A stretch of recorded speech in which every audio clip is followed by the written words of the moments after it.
A contractor is at work plugging an abandoned gas well that is actually beneath the driveway of this home in Emsworth. For decades, it was covered by nothing more than a frying pan and a block of wood, and they actually had to vent it through a pipe that's just on the other side of the driveway. Now, Action News Investigates found other hazardous wells are not getting the attention from the state that experts say they should. This 130-year-old gas well sits in the front yard of Amber Norrid's home in Hanover Township, Washington County. It was abandoned decades ago, but it still emits enough methane to catch fire. I mean, look how close it is to my house. My kids play in their front yard, and this is, I mean, you smell gas when you're even standing here. Even worse, inspection reports show high levels of methane getting into her well water. I can't see that lasting very long. And inspectors told her even the water well could catch fire. I'm told nothing other than if you put a match in my well that it will explode.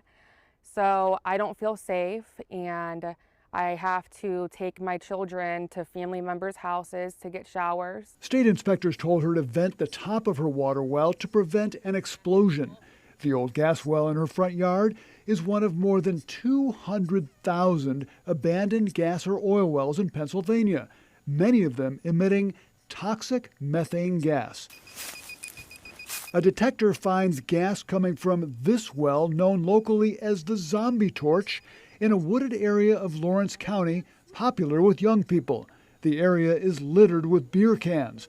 There appear to be bullet holes in the well casing. If they do light it up, there's a potential for an explosion, getting burned. This bike trail runs along the Mahoning River a few miles west of Newcastle. Just a couple feet off the trail is this abandoned well, covered only by a sheet of plywood. Now, we've been here for a few minutes, and I can tell you the smell of oil is very, very heavy. You want to avoid these kinds of situations. John Stoltz is an environmental scientist at Duquesne. He says the bike trail well, the Zombie Torch, and Amber Norrid's gas well should all be top priority for the state's well plugging program. Methane is flammable, combustible, and and that's the main concern, that you don't want to light your faucet on fire. But none of those three wells are on the state's list of wells to be plugged. DEP is planning to spend $400 million plugging 4,000 wells in the next few years. I asked the DEP about Amber Norrid's well. Any idea why a well like that wouldn't be very high on the priority list? If there's a responsible party, we want them to do the work before the taxpayer has to pick up that tab. I mean, that's obviously going to be the first approach in every case. But if it is a public safety issue, and like I said, we will look into that. Court and state records show the well owner is a Virginia company called Club Z Investments. A company spokesperson says they are not responsible because they are not the well operator. They identify the operator as Prosperity Oil, a West Virginia company that went out of business in 2004.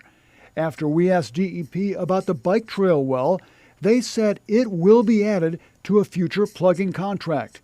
One of the first abandoned wells to be plugged was this one in Ohio Township. That came as a surprise to the homeowner. I don't know how we got on the priority list to be done. Ours was leaking, but to a lesser degree than a lot of them. This report says inspectors could not even find a well in Forward Township, but it is still on DEP's plugging list.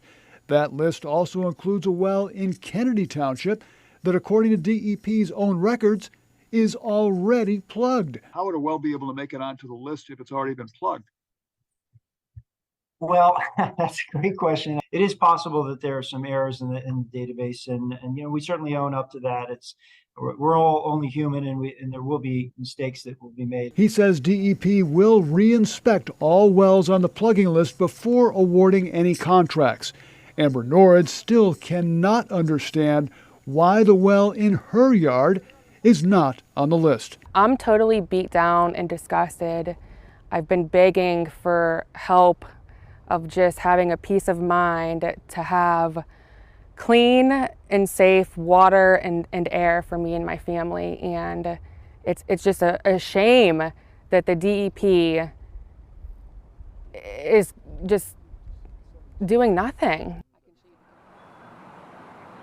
Now, the DEP says it is actively investigating the methane contamination at Amber Nora's house. As for this abandoned well, the contractor's been here for about 3 weeks, but they should be done plugging the well in the next few days.